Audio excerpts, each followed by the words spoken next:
Salut. Alors je voudrais réfléchir un peu sur un thème qui est un peu compliqué à aborder, mais bon, il faut y aller, hein. C'est celui de la participation des banlieues, enfin de la non-participation des banlieues au mouvement des Gilets jaunes. C'est un sujet qui est très intéressant, qui même à mon avis est quand même quelque part la clé de ce mouvement. Bon, à l'heure actuelle, tout le monde a remarqué que grossièrement, c'est que les pauvres, c'est que les gens de la campagne, grossièrement des blancs, pas que, hein, il n'y a pas que des blancs, mais grossièrement, voilà, des blancs de la campagne qui manifestent. Et on voit bien que tous les prolos issus des banlieues ne participent pas, donc souvent d'origine immigrée. C'est un sujet qui est très compliqué, qui est quand même au cœur de ce pays.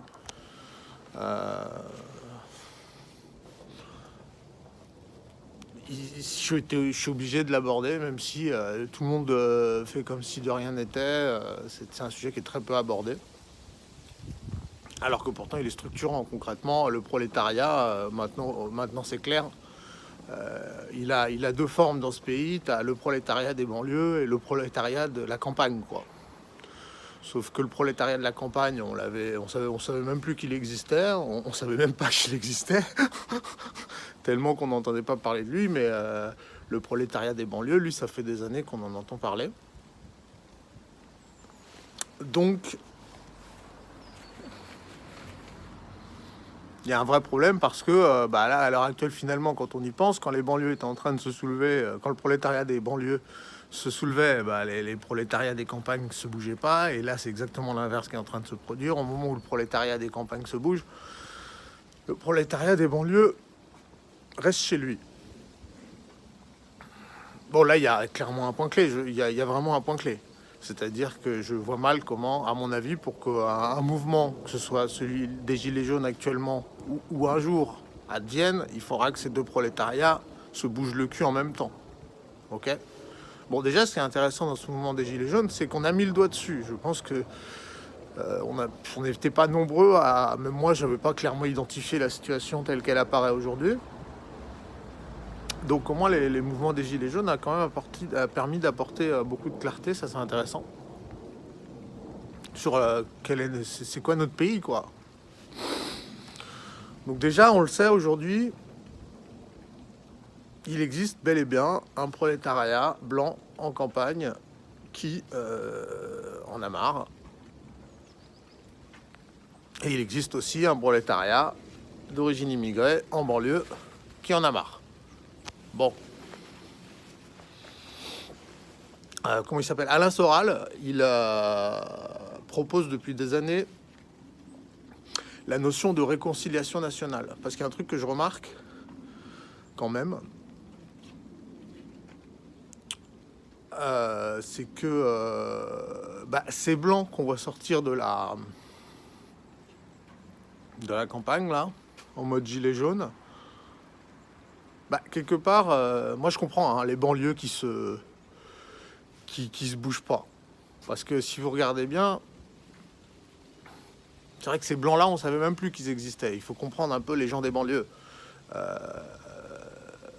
Ça fait des années, grossièrement, que les médias racontent que ces blancs qui manifestent en gilets jaunes sont des gros racistes qui votent Front National. Ok ? Et inversement, quand on y pense, ça fait des années que les médias nous présentent les jeunes de banlieue comme des caïras islamisés, quoi. Donc vous voyez, chacun est présenté à l'autre depuis des années, sans qu'on se connaisse, sans qu'on se fréquente. Donc c'est vraiment par le regard des médias qu'on voit l'autre. Et du coup, on fait que fantasmer. Du coup, on fantasme des monstres, quoi. Chacun fantasme des monstres de l'autre côté. Le prolo des banlieues, il imagine un blanc raciste et alcoolisé, et le petit blanc des campagnes, il imagine en banlieue un prolo islamisé et voleur, quoi. Mais c'est l'image des médias. Et là, je trouve que d'un coup, quand on voit la situation, on se demande si c'est tellement involontaire de leur part, d'avoir monté ces deux groupes les uns contre les autres. Parce qu'après tout, c'est vrai, on n'est pas... La plupart des gens se sont fait des idées sur ces sujets grâce aux médias. Qui vraiment, tu vas pas me dire, tu connais quel blanc des campagnes a passé du temps en banlieue et quel mec de banlieue a passé du temps en campagne. Ces gens se connaissent pas, ce sont bel et bien les médias qui ont fait que ces deux groupes se regardent en ennemis et inversement ont pas mal de mal à considérer comme un ennemi le propriétaire des médias. C'est marrant, non? Le hasard fait bien les choses. Donc voilà, tu arrives à me suivre, tu vois où je veux en venir. Moi, je pense qu'on est clairement deux catégories, et je reviens à cette histoire de réconciliation nationale d'Alain Soral, qui n'était jamais un sujet qui m'a tellement parlé non plus. J'ai jamais été... j'aime bien Soral pour plein d'analyses, mais ça me semblait pas tellement important. Et pourtant, là, je dois avouer que les événements, là, lui donnent raison, quoi. Hein. Là, maintenant, je trouve que ça s'impose, quoi. On a besoin d'une réconciliation nationale entre ces deux types de prolétariat. Voilà. L'heure est venue, quoi. Si elle vient pas, on va tous crever. Et là, ce qui est assez... je crois qu'on est au pied du mur, parce que de deux choses l'une, soit cette union advient et on repart tous ensemble, on réapprend à vivre ensemble, on refait connaissance les uns avec les autres, parce qu'en vérité, on a un ennemi en commun, c'est ces enculés qui nous gouvernent et qui nous dirigent. Hein. Donc soit on y parvient d'une manière ou d'une autre, hein. Je sais pas, alors là, spontanément, vu que le mouvement des Gilets jaunes est en cours, je te dirais qu'il faudrait que les mecs de banlieue rejoignent le mouvement des Gilets jaunes, mais ça peut aussi être dans l'autre sens. Si demain, il y a un mouvement de banlieue, bon, autre chose qu'aller brûler des bagnoles dans des cités, parce que un truc un peu plus stylé, tu vois, où on peut te rejoindre, parce que aller à Trappes à 2h du mat, tu vas pas faire venir grand monde, quoi. Donc voilà, je pense que aujourd'hui on en est là. Cette union, elle semble, face aux événements, indispensable. C'est celle qui fera aboutir ce mouvement. Mais en fait, la logique de réconciliation est beaucoup plus large que les blancs de banlieue et les immigrés de cité. Hein. Parce qu'en fait, tu te rends compte qu'elle est aussi valable entre droitards et gauchistes, entre tout un tas de catégories finalement. Le moment de l'union nationale, de la réconciliation se pose, quoi. Est-ce qu'on veut continuer à vivre en guerre les uns contre les autres en permanence, comme on le fait, avec les médias au centre qui comptent les points et qui font l'arbitre et qui sont les seuls juges de qui a gagné, qui a perdu? Enfin, je veux dire, à ce petit jeu, on a perdu d'avance. Je veux dire, t'as compris que si l'arbitre il est entre les mains de celui qui te dirige, t'as perdu d'avance, ça c'est sûr. Si c'est eux qui comptent les points, t'as perdu d'avance. Donc voilà, je pense que l'heure est venue, ou en tout cas elle va finir par venir, et si cette réconciliation, si cette union n'advient pas, on va tous perdre, la famille, on va tous perdre. Voilà. Moi j'ai pas de problème avec cette... Je conçois bien, moi j'ai pas de problème avec cette notion de réconciliation nationale, parce que je suis une forme de métis, j'ai un peu de tout dans moi, j'ai un peu de parisien, j'ai un peu de provincial, j'ai un peu de blédard.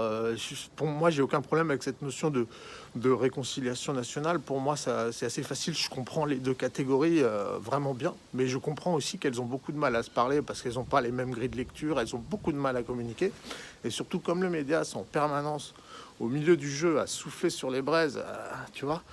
Clairement, ça facilite pas les choses.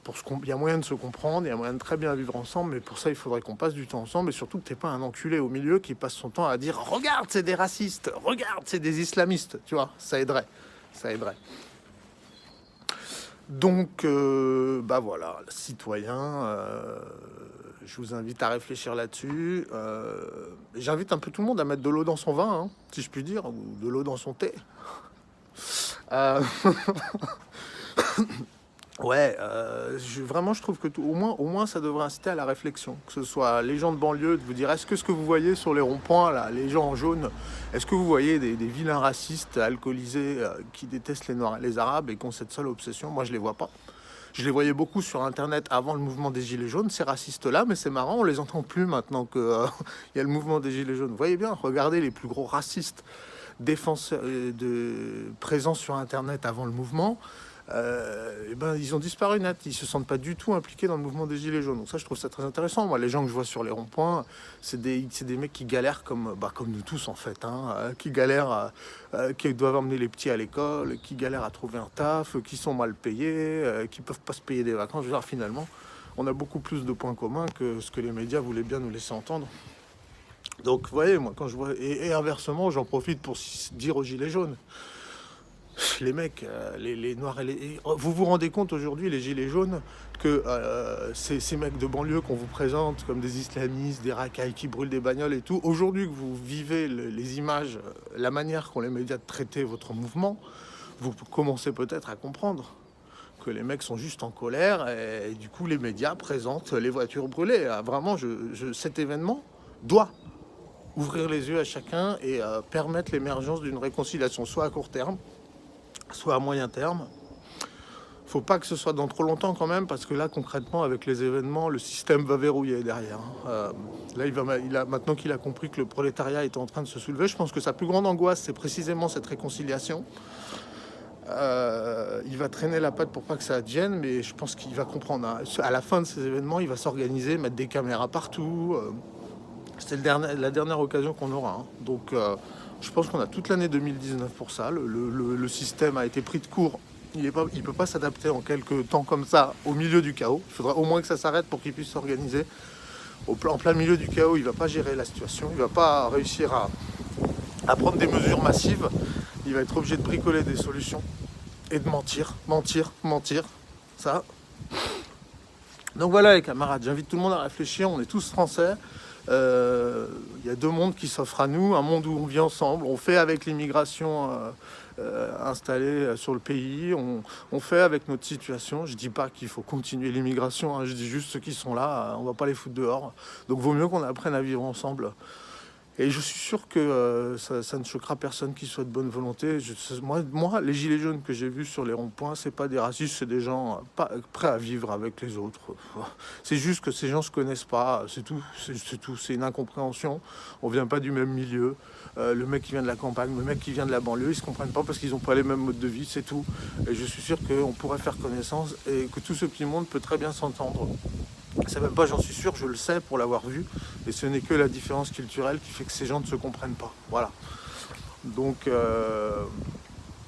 on devra faut mettre fin à ce cycle. Et quelle plus belle occasion que ce mouvement des Gilets jaunes ou qu'un grand mouvement social de se liguer contre l'ennemi en commun, les banques, les dirigeants politiques.